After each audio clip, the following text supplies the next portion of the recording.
अस्सलाम वालेकुम class, welcome to Gulistan education channel. पहले दोस्तों, आज का जो हमारा टॉपिक है वो discount, finding percentage discount, chain discount, जिसको सक्सेसिव डिस्काउंट भी कहते हैं, इसके ऊपर है।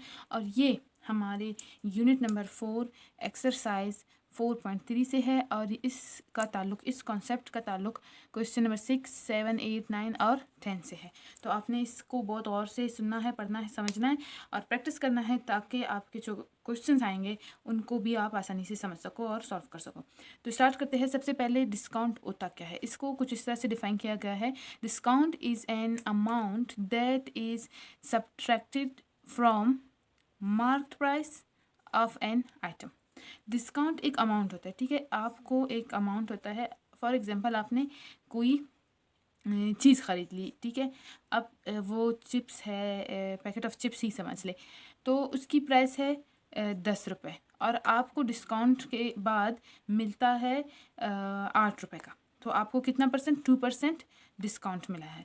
अब जो अमाउंट कम हुआ है 2%, उस अमाउंट को कहते हैं डिस्काउंट, ठीक है। यानी 10 रुपये इसका मार्क्ड प्राइस है, आपको मिला है 8 रुपये का। ये जो 2% है, यानी टोटल 2% नहीं है मेरे ख्याल से, 20% है यहाँ पे। हाँ, 10 रुपये का 2 जो है 10 रुपये का 20% होता है। 20% है जो कि टोटल 2 रुपीज़ है, वो आपको उस रकम को डिस्काउंट कहते हैं। डिस्काउंट का जो फार्मूला है वो ये है, ये पूरा। Discount is equal to marked price minus net price. Mark price वो कीमत किसी चीज़ की जो उस पर लिखा गया है, यानी 5 रुपये, 10 रुपये, 20 रुपये, वो उसकी कीमत है। नेट प्राइस वो है जो डिस्काउंट का अमाउंट निकालने के बाद जिस कीमत पे आपको मिला है। ये जो 8 रुपये का अमाउंट है, ये नेट प्राइस है आपके लिए। और ये 2 रुपये जो माफ़ कर दिए गए हैं, ये डिस्काउंट है। और ये 10 रुपीज़ जो पहले इसकी कीमत थी या है आमतौर पर, वो जो है मार्क्ड प्राइस है, ठीक है। मार्क्ड प्राइस, नेट प्राइस और डिस्काउंट अमाउंट, इन तीनों को क्लियर कर ले, ताकि आपको क्वेश्चंस में इन तीन जो अल्फाज है, तीन कॉन्सेप्ट है, इससे आपका वास्ता पड़ेगा तो आप समझ सको कि ये है क्या। फिर है finding percentage discount. Percentage discount यानी कितना परसेंट आपको डिस्काउंट मिला है। जैसे मैंने यहाँ पे 2 लिखा, जबकि 20% बनता है। 2 जो है वो 10 का 20वां हिस्सा है परसेंटेज के हिसाब से, अगर 10 को 100 कर दे। तो उस परसेंटेज डिस्काउंट को मालूम करने के लिए हमारे पास ये फार्मूला है, discount divided by marked price multiply by 100, ठीक है। जो पैसा आपको डिस्काउंट अमाउंट, जैसे कि यहाँ पे 2 है, डिवाइड बाय मार्क्ड प्राइस 10 है और मल्टीप्लाई बाय 100 करके आपको पता चलेगा आपको कितना परसेंट डिस्काउंट मिला है। तो कर लेते हैं, ये 20% है, ये 2%। पहले 10 को मल्टीप्लाई करें 100 से तो कितना होगा, ठीक है, डिवाइडेड बाय 2।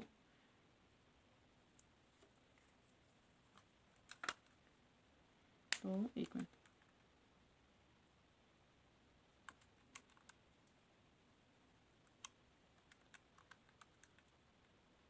ये प्रोसेस बिल्कुल गलत है। मैंने फार्मूला है डिस्काउंट यानी 2 divided by 10 multiply by 100, 100 multiply by 2 200 divided by 10। सो 10 1 ज़र 10, 10 2 ज़र 20, ये 0 ऊपर जाएगा, 20 हो जाएगा। आपको कितना परसेंट डिस्काउंट मिला है? 20। अच्छा, ये येलो मार्कर से पता नहीं नज़र आ भी रहा है या नहीं आ रहा, अक्सर मैं इसमें लिखती हूँ। ये तो सारा मिक्स हो गया, लेकिन खैर आगे चल के इंशाल्लाह इसका कंसेप्ट मैं और भी आपको क्लियर करवा लूँगी। अभी के लिए इतना ही काफ़ी है कि आपने ये पुट करना है और 2/10 मल्टीप्लाई बाय 100 कर जाएंगे। ये 200 है, डिवाइडेड बाय 10, 10 1 ज़र 10, 10 2 ज़र 20, ये 200 है, ये 0 ऊपर जाएगा, तो ये 20 हो जाएगा, यानी 20% आपको डिस्काउंट मिल रहा है अगर ये वाला केस है। फार्मूला में आप अमाउंट पुट कर लोगे तो ये आसान हो जाएगा। अब नेक्स्ट हमारे पास है चेन डिस्काउंट या सक्सेसिव डिस्काउंट। क्वेश्चंस में अक्सर ये सक्सेसिव डिस्काउंट के तौर पर लिखा हुआ है, इसलिए मैंने यहाँ पे लिख लिया। वैसे बुक में जब थ्योरी पढ़ रहे होते हो तो चेन डिस्काउंट लिखा हुआ है, ये दोनों एक ही चीज़ है। Chain discount is additional discount that are deducted one after another from the list price. अब क्या होता है कि चेन डिस्काउंट क्या होता है। चेन डिस्काउंट को ये स्टेप्स पहले मैं पढ़ लूँ फिर समझा देती हूँ। Step in chain discount. Number 1, find amount of discount for the first discount, then find the net price. Number 2, find amount of discount for the second discount, then find the net price. Note, same process is carried out if there is third or fourth discount. ठीक है, क्या होता है कि आपको एक चीज़ पे पहले 8% डिस्काउंट मिलता है, फिर 4% मज़ीद डिस्काउंट मिलता है। तो आप पहले क्या करोगे, 8% का डिस्काउंट अमाउंट मालूम करोगे, उस से जो उसको माइनस करोगे मार्केट प्राइस से, फिर उससे आपको जो नेट प्राइस मिलेगा वो हो जाएगा आपका फर्स्ट स्टेप। उसके बाद सेकंड स्टेप में क्या होगा, जो नेट प्राइस है उस पर आप 4% डिस्काउंट मालूम करोगे कि कितना है, उसको जो मतलब पहले का नेट प्राइस है दूसरे का दूसरे में उसी को यूज़ करना है, और उससे आपने माइनस करना है क्या, 4% डिस्काउंट का जो अमाउंट फाइंड आउट करके उसको माइनस करना है, और फिर उस नेट प्राइस निकालना है। अगर थर्ड स्टेप है इसी तरह से फर्दर जितना परसेंट थर्ड में था, फोर्थ में, फिफ्थ में, सिक्स्थ में, जितना एक 1 by 1 आ रहा है। इसमें क्या लिखा है, chain discount is additional discount that are deducted, ठीक है, माइनस होते हैं one after another from the list price.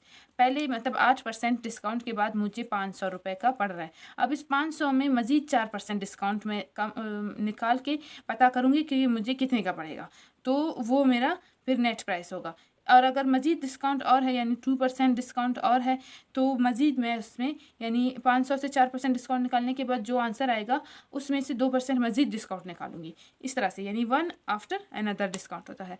ये जब क्वेश्चन करेंगे इंशाल्लाह चेन डिस्काउंट का आपको पूरा समझ आ जाएगा मैथमेटिकली कि किस तरह से होता है। अभी के लिए आप इतना ही समझ लें कि एक ही चीज़ पे पहले 1% आपको एक डिस्काउंट मिलेगा, उसका जो जितना मतलब बकाया रहता है उस बकाये में से मज़ीद आपको डिस्काउंट मिल रहा है, फिर मज़ीद आपको डिस्काउंट मिल रहा है, यानी जितना कीमत कम आ रहा है उस कम में से, जैसे कि यहाँ पे हमने कहा 10 में से 20% हमें डिस्काउंट मिला तो 8 रुपये का पड़ा, फिर मज़ीद 20% का डिस्काउंट होगा तो हमें 6 का पड़ेगा, मज़ीद 20% डिस्काउंट का होगा तो हमें 4 का पड़ेगा। इस तरह से चेन डिस्काउंट काम करता है।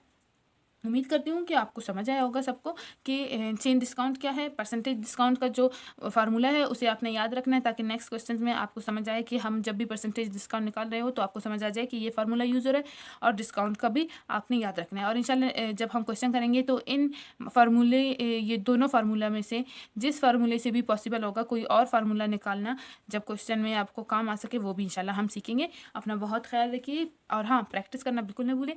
प्लीज़ मुझे कमेंट करके बताएं, एक लाइक करें, इतना भी तो आप कंजूसी ना करें, और प्लीज़ शेयर कर दें ताकि दूसरों की भी हेल्प हो। मिलेंगे इंशाल्लाह नेक्स्ट वीडियो में। अल्लाह हाफिज़।